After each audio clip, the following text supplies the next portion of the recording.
Pessoal, para quem estuda, né, por CRC, que precisa saber compreender, ou até mesmo para você que for estudante de contabilidade, que estiver iniciando, aqui a gente vai falar assim de uma forma bem inicial mesmo, sobre alguns preceitos da contabilidade, tá?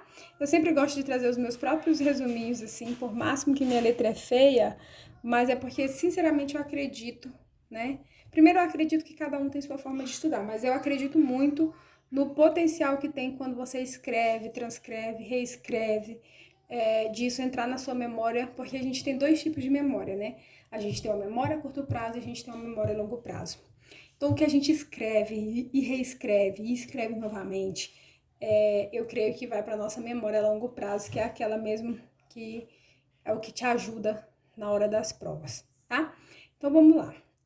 O que é contabilidade? É nosso primeiro impasse aqui. O que é contabilidade? Então, contabilidade, ela é uma ciência, tá? E toda ciência, ela tem um objeto de estudo. E qual que é o objeto de estudo da contabilidade? É o patrimônio, tá? É o patrimônio. A gente precisa compreender que hoje nós temos conceitos da contabilidade moderna, contabilidade contemporânea, diferente do que a gente tinha quando começou-se a pensar em contabilidade. Então, eu costumo dizer e deixar bem claro que contabilidade, ela é evolutiva, né? Então, por ela ser evolutiva, tem várias mudanças, né? Então, hoje o nosso perfil de contabilidade é a contabilidade antigamente era outra. Mas, na verdade, de todas as fases que a contabilidade passou, foi se pegando cada dia mais o que tinha de melhor na contabilidade para chegar na contabilidade que nós temos hoje, que a gente pode dizer quase como perfeita, né? Então, ou seja, o que é o patrimônio, né? Esse objeto de estudo da contabilidade. O patrimônio ele é dividido em bens, direitos e obrigações. Obrigações são as dívidas que a empresa tem para pagar, certo? E a contabilidade, ela estuda esse patrimônio para dois tipos de usuários da contabilidade, os usuários internos e os usuários externos, tá? A contabilidade no Brasil, ela se deu bem pela lei da SA pela lei 6.404 em 1976, olha só quanto tempo faz, né? A gente tem os CPCs, que são os Comitês de Pronunciamentos Contábeis, tá? Então, eles são uma série de normativas sobre a contabilidade e para cada CPC existe uma NBC. O que é a NBC? A NBC é a Norma Brasileira de Contabilidade, né? Ou seja, pegou os conteúdos que estavam no CPC e aplicou-se como norma, para ser tipo como se fosse uma exigência, tá?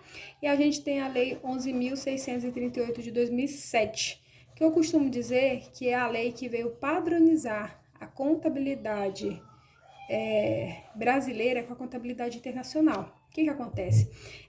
Essas empresas, as SAs, só que a gente fala que tem o capital em cotas, né? E a gente tem a SA aberta, que é aquela que qualquer um de nós podemos comprar a ação dela e se nos tornarmos sócios, né?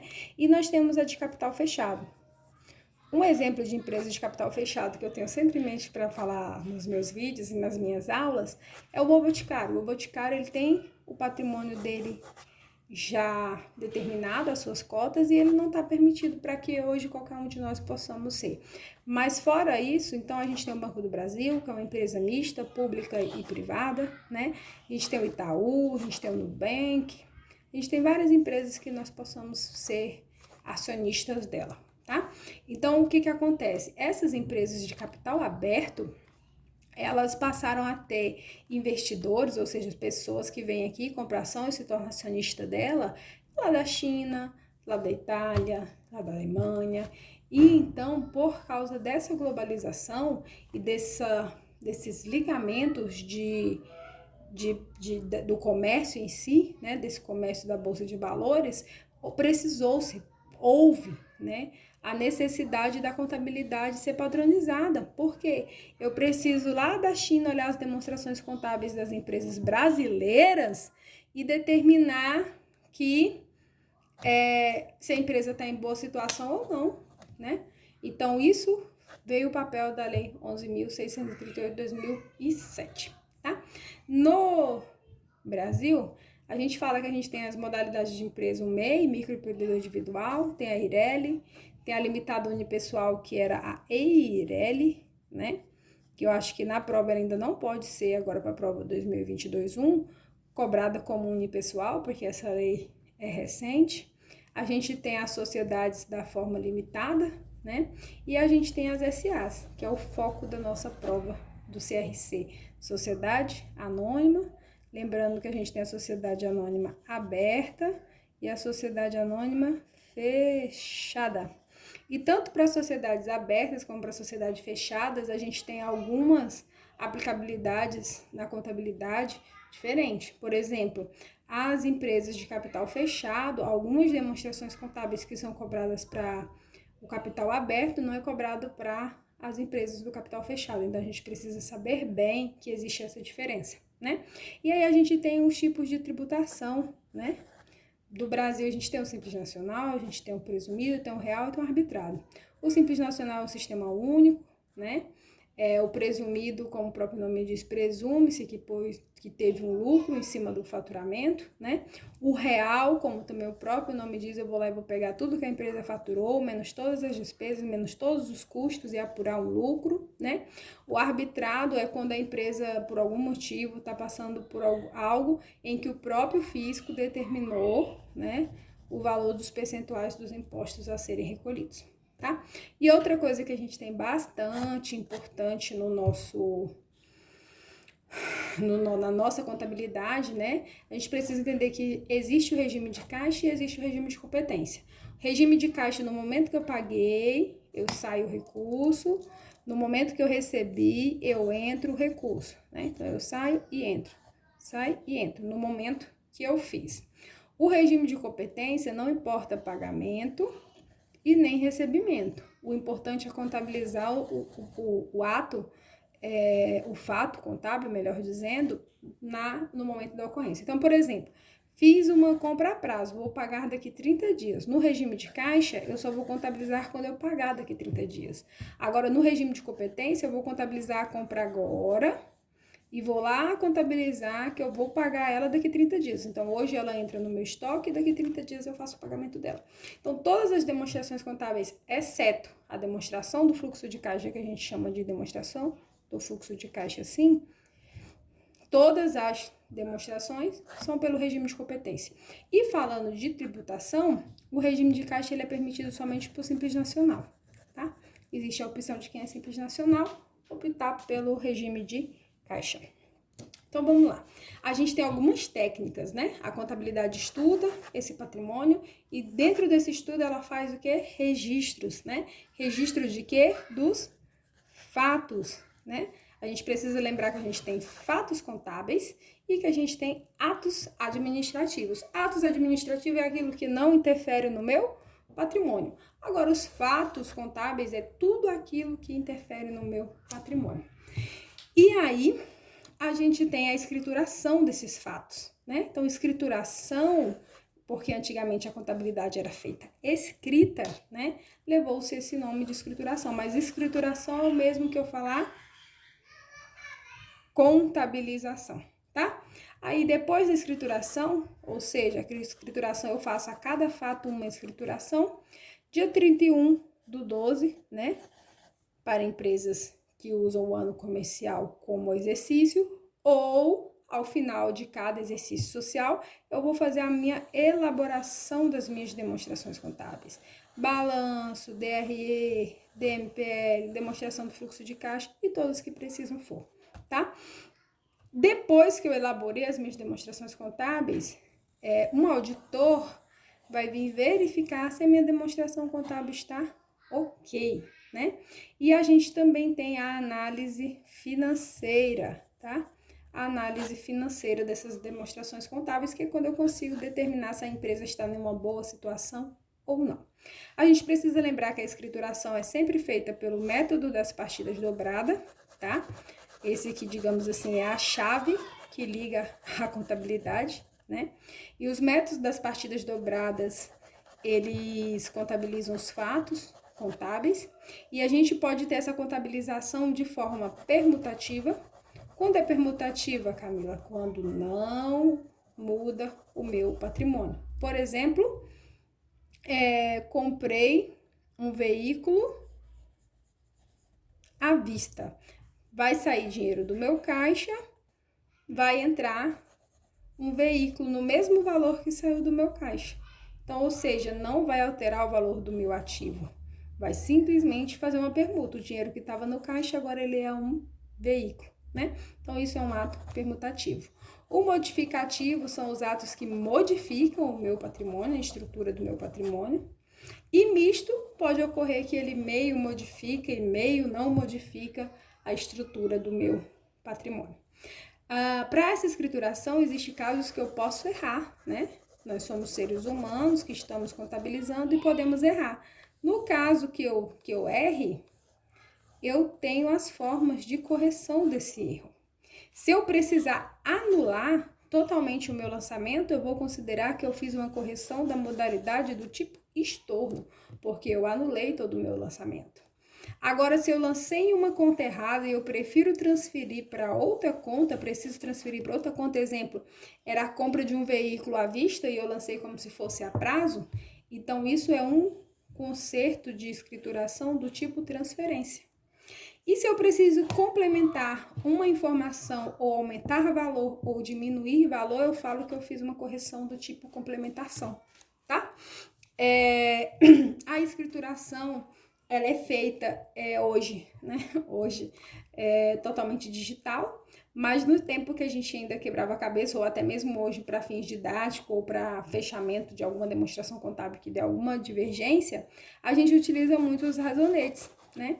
Os razonetes é uma demonstração em formato de T, em que de um lado eu tenho o débito e de outro lado eu tenho o crédito, tá? E aí, para eu fazer as partidas dobradas, eu sempre vou ter um lançamento a débito e uma a crédito. Então, eu sempre vou ter uma ou duas, aliás, eu sempre vou ter duas ou mais razonetes, né? E depois que esses razonetes é apurado, a gente faz o livro Razão, ó, que o nome Razão já vem de razonetes. E do livro Razão a gente apura o livro diário, que é o livro diário da movimentação financeira da empresa, de uma por uma, seguindo ordem cronológica, né? E no final do livro diário eu apuro o meu resultado para saber se a empresa teve lucro ou prejuízo com a minha DRE. E aí eu finalizo o meu balanço, já distribuindo esse lucro dentro do meu balanço, né? E aqui a gente tem duas chaves para nossa prova e para a contabilidade como um todo, DRE e balanço, né? Na DRE a gente tem contas de resultado do tipo receita, despesa e custo, e no balanço a gente tem contas do tipo patrimônio, que é dividido em ativo, passivo e PL. 13 minutos que eu falei aí para vocês a vida da contabilidade, tá? Então, quando a gente fala em balanço patrimonial, eu preciso saber que é uma demonstração, ó, que ela tem esse gráfico, em que um lado eu tenho o ativo, do outro lado eu tenho o passivo, e o PL é um subgrupo dentro do passivo, tá? Partindo do conceito, né, de que aqui no PL está o dinheiro que os sócios investiram para a constituição da empresa e que esse dinheiro teve origem aqui no PL para iniciar a constituição da empresa, ó, daqui é as origens, tá vendo? O lado do passivo vai ser minha origem e o lado do meu ativo vai ser os meus destinos. E aqui, ó, eu faço uma aplicação. Sempre assim, a minha origem sempre vai estar aqui, ou eu comprei fiado, ou o dinheiro veio dos sócios. Na contabilidade, o dinheiro não brota, né? Ou é fiado, ou veio do capital, para início, né? Depois vem as receitas geradas já pelas atividades ordinárias da empresa. Então, por isso que eu falo que o meu passivo é minha origem, porque daqui vai surgir recursos para fazer aplicações no ativo. Vai dinheiro para o caixa, vai dinheiro para o banco, vai mercadorias para estoque, vai imobilizado, que são as máquinas que a empresa vai utilizar, tudo aqui. E aí daqui eu preciso compreender o porquê que na contabilidade, aqui a parte que é, no caso, negativa, devedora, ela é a crédito, e a parte aqui onde são os bens e direitos, ela é débito. É justamente por isso, é porque como se a empresa devesse um resultado para os seus sócios, tá? E tudo que iniciou aqui, ó, na verdade, quando tá aqui no caixa, quando tá aqui no estoque, quando tá aqui no imobilizado, não é algo positivo para a empresa, é algo que a empresa deve, que teve uma origem aqui para os sócios, tá? E esse é o sentido da partida dobrada, tá? E esse é o sentido de porque as contas do ativo aumenta a débito e diminui a crédito, e as contas do passivo aumenta a crédito e diminui a débito, tá? É tão parecido que eu acabei de falar e eu fico na dúvida se eu falei errado ou não. Então, contas do ativo aumenta a débito e diminui a crédito, contas do passivo aumenta a crédito e diminui a débito. Agora eu tenho certeza que eu falei certo. E aí, fora esses grandes grupos, que aqui no ativo a gente viu que tá os bens e direitos, no passivo tá as obrigações a pagar e no PL tá o dinheiro investido pelo sócio, né? Então, isso de conceito, depois a gente vê mais direitinho as contas que estão aí. E aí, a gente precisa entender muito bem, tá? O que é um ativo, tá? O ativo, ele precisa ser controlado, precisa ser resultante de um evento passado. Que evento passado? Um dinheiro que surgiu aqui no passivo, tá? E precisa resultar em benefício econômico futuro. Então, sempre que eu tiver um ativo, eu estou esperando que esse ativo me gere um benefício econômico futuro. Por exemplo, o caixa, ele pode me gerar um benefício de eu comprar alguma coisa. Um veículo, eu vou vender ele e vou poder ter o dinheiro dele de volta. Então, de alguma forma, ele vai me gerar um benefício econômico futuro, tá? As obrigações são as contas que eu tenho para pagar, né? E aí a gente fala o quê? Que as contas do ativo, elas são colocadas em ordem decrescente de liquidez, ou seja, aquilo que eu consigo tornar mais rápido em dinheiro. E por isso que começa do caixa e vai até o intangível, passando pelo investimento, realizável a longo prazo, imobilizado, porque o caixa é aquele dinheiro está pronto para gastar. No banco é só transferir para gastar. No contas a receber é só receber. No estoque é vender para receber para gastar. E aí já vem os imobilizados, que é uma coisa que já é mais difícil para venda, e aí até o intangível, que são apenas marcas, patentes e coisas assim. Então, aqui nas obrigações, a gente tem a ordem decrescente de exigibilidade. Então, ou seja, aquilo que eu tenho que pagar primeiro, até o que eu tenho que pagar por último, tá? E a gente tem algumas situações. Quando o ativo for maior que o passivo, ou seja, o valor do ativo for maior do que o meu passivo, aqui ó, passivo, eu digo que a empresa está em um superávit. Por quê? Porque se ela vender tudo que ela tem, ou se pegar todo o dinheiro do caixa, tudo, ela consegue pagar o ativo de boa. Por quê? Porque o passivo de boa. Por quê? Porque o ativo é maior que o passivo, tá? Em déficit, quando o ativo é menor que o passivo. Então, ou seja, se a empresa vendesse tudo que ela tem no ativo, pegasse o dinheiro de caixa, o dinheiro de banco, quanto a recebesse tudo e viesse quitar o passivo, ela não conseguiria. Então, isso é uma empresa que ela está em uma mal situação. Ativo igual passivo significa que a empresa não tem o PL, tá? E ativo igual PL significa que a empresa não tem passivo. Isso aqui seria uma situação boa, porque significaria que a empresa não teria dívida nenhuma aqui, tá? Então, vamos lá para o resuminho, ó. Ativo, recurso econômico presente, ou seja, tá ali, já tá presente, controlado. Ninguém vai ter bens, dinheiro em banco, dinheiro em caixa numa empresa sem estar controlado, né? Resultante de evento passado, como eu disse, tudo que tá no ativo resultou do passivo, né? E produzir benefício econômico futuro. E o passivo? Obrigação presente, transferência de recurso. Em algum momento eu vou ter que transferir recurso para pagar esse passivo, para quitar esse passivo, tá? Resultado de um evento passado. Como resultado de um evento passado, eu tive que fazer uma compra, eu tive que fazer uma dívida, eu tive que fazer um empréstimo para que venha a surgir um passivo, tá? E o PL, valor residual dos ativos após deduzir o passivo. Por quê? Porque a gente tem aquela formulazinha chave da contabilidade que diz que ativo é igual a passivo mais PL, tá? Então, o PL, na verdade, eu posso colocar assim, ó, que ativo menos passivo é igual a PL, tá? Então, por isso aqui eu digo que o PL é o valor residual dos ativos após deduzir o passivo, certo? Muito conteúdo, gente, muito mesmo. Faça um resumo dessa parte, você que está estudando para a prova. Tenta compreender isso aqui assim, igual você sabe o seu nome de cor, salteado.